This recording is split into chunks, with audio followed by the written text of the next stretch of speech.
Prop 20. Who's doing Prop 20?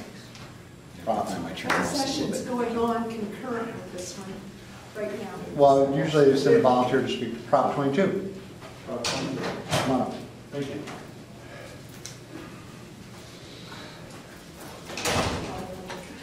Good morning. Dave Wellman. I'm with the League of California Cities, U.S. Army, 1967 to 70. I'm here this morning to talk about a ballot measure which is sponsored by more than 500 organizations, by the California Chamber of Commerce, by virtually every city in California. It is a ballot measure that would prevent the state from raiding local government funds. Clear and simple. It particularly protects redevelopment monies, which are inadequately protected in the Constitution right now. It protects public transit monies and transportation funds.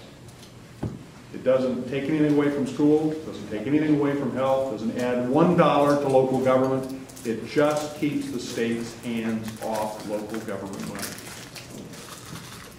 In 2004, we passed Proposition 1A with your help. It passed for the highest margin in state history for any ballot measure. Unfortunately, as soon as we passed it, smart people in Sacramento began to try and figure out how to get around it. That's the reason why we're back this year with Proposition 22. We would love to have the Republican veteran support for this. We got an endorsement from the Initiatives Committee just a little while ago on a close vote. We'll be taking it to the floor tomorrow. We would love to have your support on this issue. Support your local governments. Thanks very much. With me is Robin Lowe, who is the president of the League of Cities. She's a council member from Hemet.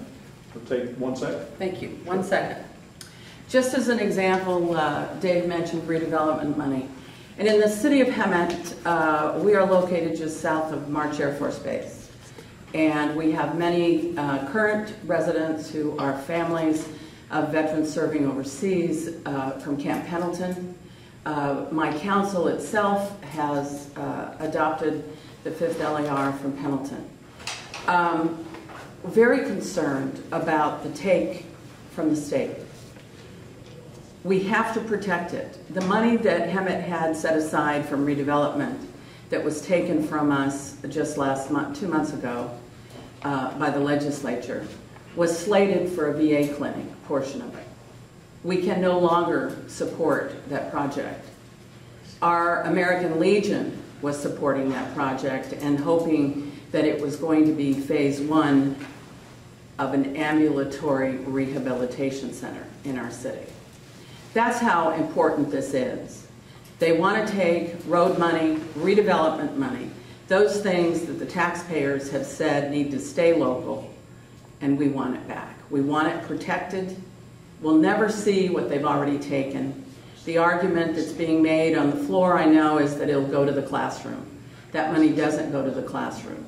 It's filtered back to prison guards. It's filtered back to Medicare. Please, we need your help. Thank you very much. There's somebody on Prop 24 or the other propositions. Yeah, that's you. I was going to tell you, in Hemet, contact Danny Ball. I'm sure you've heard of him. Absolutely. He's ours.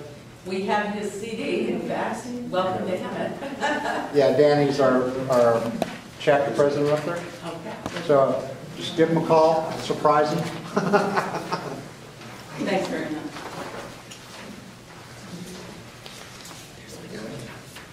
Thank you. Well, good afternoon. My name is Oscar Urteaga. I'm the Southern California Field Director for the No on Proposition 24. Now, Proposition 24, I'm here today to ask the support of this organization to oppose Proposition 24 because it represents a giant step backwards in California's economic recovery. Pretty much in short, in 2008 and 2009, our Republican legislators fought hard to update our tax, to pass tax reforms to attract and keep businesses here in the state to create more jobs. I know that here, in this meeting, many people's concerns is creating more jobs here in the state. I think all of us can agree that creating more jobs here allows more of our servicemen to come home happy with knowing that they can find a job, and at the same time getting the state back on track. What it would do, Proposition 24, is on the November ballot, and it would repeal recent state legislation that was put in place, like I said, by our Republican legislators to keep businesses here in the state and create more jobs. It's known as the jobs tax measure, and what it would do is Prop 24 would literally tax new job creation here in the state. It would hit California employers and small businesses with $1.3 billion in taxes and stifle job growth in some of California's most promising industries, such as clean tech, high tech, and biotech firms who are really creating tomorrow's jobs. It's not, the California State Franchise Tax Board has estimated that 122 businesses would be affected if Proposition 24 were to pass. And luckily for us, at the last Republican convention, I believe it was in Santa Clara, I think it was? Yeah, Santa Clara. Indian Wells, yeah. The California Republican Party voted unanimously to oppose this proposition. So I'm not here asking for an exact opposition in regards to the party, but we need your help. The proponents of Prop 24 is the California Teachers Union, which has been the largest political spender in the state in the past 10 years. Their grassroots organization is very strong. They have a lot of money, and they're looking to win. To get Prop 24 to pass. So I'm here to. There's some information on the front. On the back is a sign-up form. If possibly, if this specific committee would be interested in joining our coalition, you just have to fill out this form and fax it in to the number on there. Also, if some of you here would like to join as an individual member or as a small business owner, feel free to fill this out as well. So I'll take any questions if you have. Okay, sounds good. Well, thank you very much, and I look forward to hearing from you afterwards. Okay. Thank you.